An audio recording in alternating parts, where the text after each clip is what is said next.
Continuação do livro Cristão Contagiante, de Bill Hybels e Mark Mittelberg. A festa de Mateus. A situação não era muito diferente no primeiro século. Por isso, as ações de Mateus pareceram tão ultrajantes. Você pode ler sobre elas em Mateus 5:29.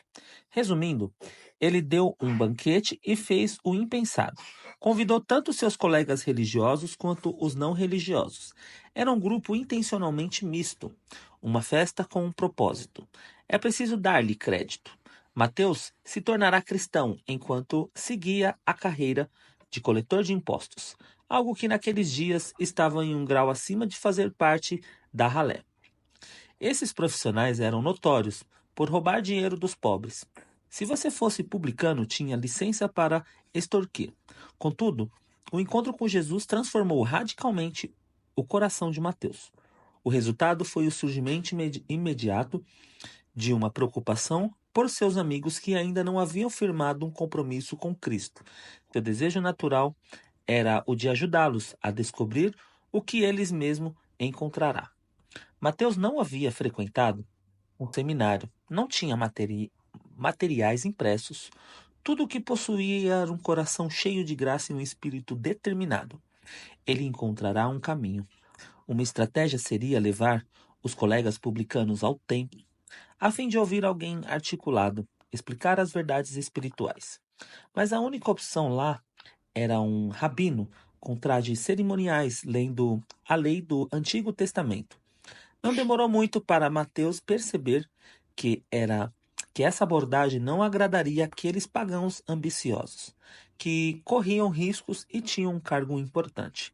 Mateus poderia simplesmente ter desistido, poderia ter esfregado uma mão na outra e dito: bem, não há opções. O plano do rabino está descartado e o ministério do ensino de Jesus é muito espontâneo, sem agenda fixa. Além disso, eles provavelmente não viajariam para ouvir alguém pregar num monte.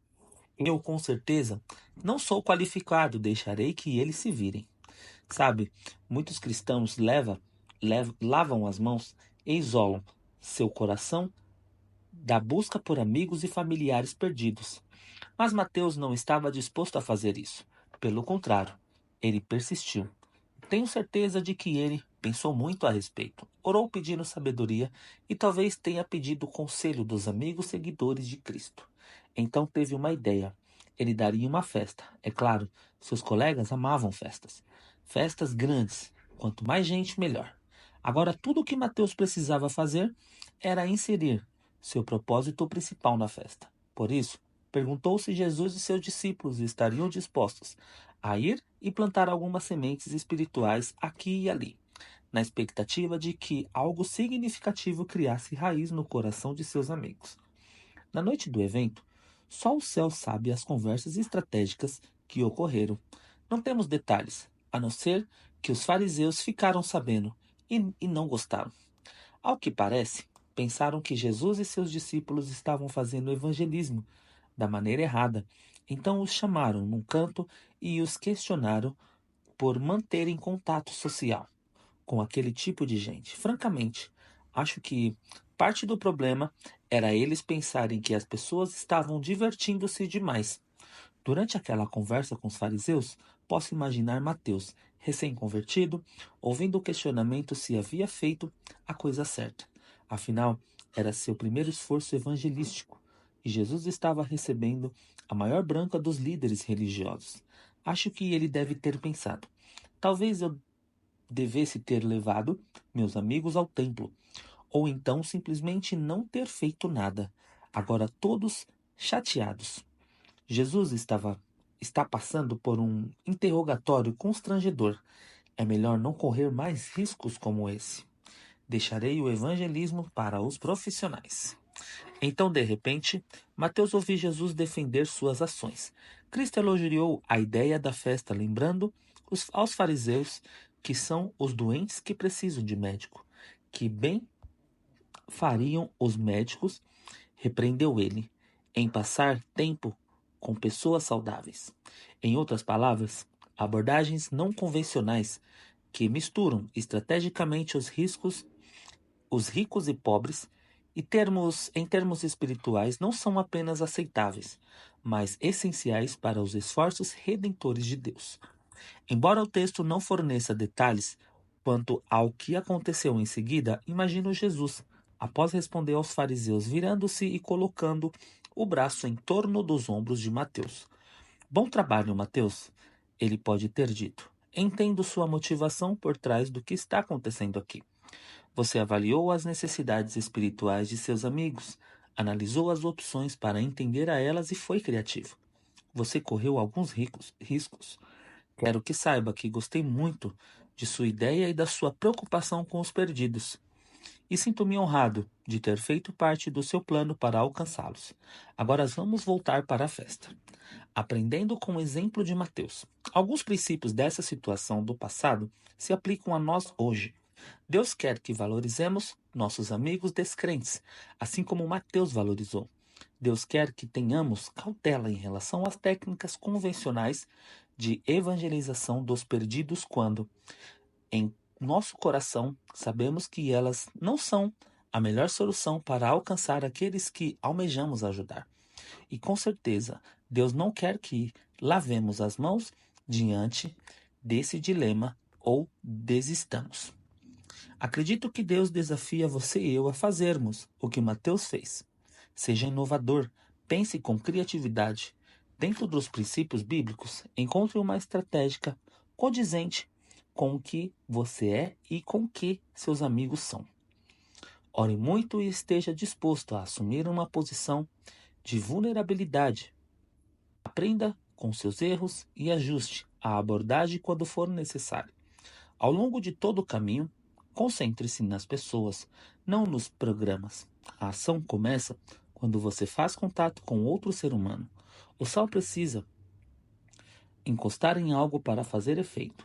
Do mesmo modo, o médico precisa encontrar formas de passar tempo com aqueles que precisam de seus serviços. Você deve aproveitar as oportunidades de entrar em contato com pessoas não religiosas para alcançá-las.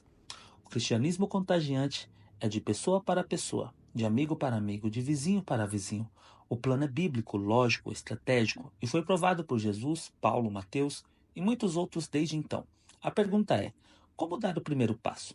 O que fazer para me aproximar dos descrentes na esperança de um dia levá-los a Cristo?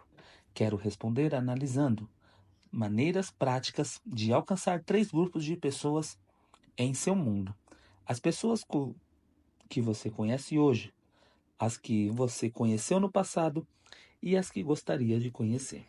As pessoas que você conhece. Uma concepção errônea compartilhada é que a abordagem mais vital e significativa do evangelismo envolve entrar em contato com os desconhecidos. Mas a verdade é justamente o contrário. São as pessoas que conhecemos que já desenvolveram um grau de confiança para conosco. Por isso, são as que mais se encontram dentro da nossa esfera de influência. Quando desenvolvemos um caráter contagiante, como discutido na parte 2, nossos conhecidos são atraídos por quem somos e pela fé que representamos. Eles podem não dizer isso abertamente, mas atributos como autenticidade, compaixão e sacrifício são ímãs poderosos para aqueles que os observam na sua e na minha vida. O elemento-chave ausente em tantos desses relacionamentos, porém, é o tempo de relaxar juntos, sem as rotinas de trabalho, tarefas domésticas e ocupações cotidianas. Precisamos de mais tempo tranquilo para que as conversas se aprofundem em questões importantes e pessoais da vida. Que passos podemos dar para garantir que isso aconteça? Vamos examinar 2 abordagens possíveis. A primeira é por meio de eventos planejados e a segunda funciona de modo mais informal. Dê uma festa de Mateus. Evento social estrategicamente planejado para misturar membros dos grupos religiosos e dos renegados, ou as festas de Mateus, como começaram a ser conhecidos em nossa igreja, por ter praticamente qualquer tamanho ou formato. Em geral, são projetados para cumprir um propósito simples: prover um ambiente neutro no qual cristãos contagiantes podem fazer contato casuais com amigos não cristãos. São ambientes ideais para fortalecer os relacionamentos existentes, bem como para cultivar novos, e são excelentes oportunidades para alcançar sementes espirituais e conversar sobre questões de fé. Algumas rodas podem começar a girar e, com o tempo, resultar num novo destino eterno para muitos de seus convidados. Você ficará surpreso com o quão rápido alguns deles se abrirão e darão um passo significativo em direção ao cristianismo.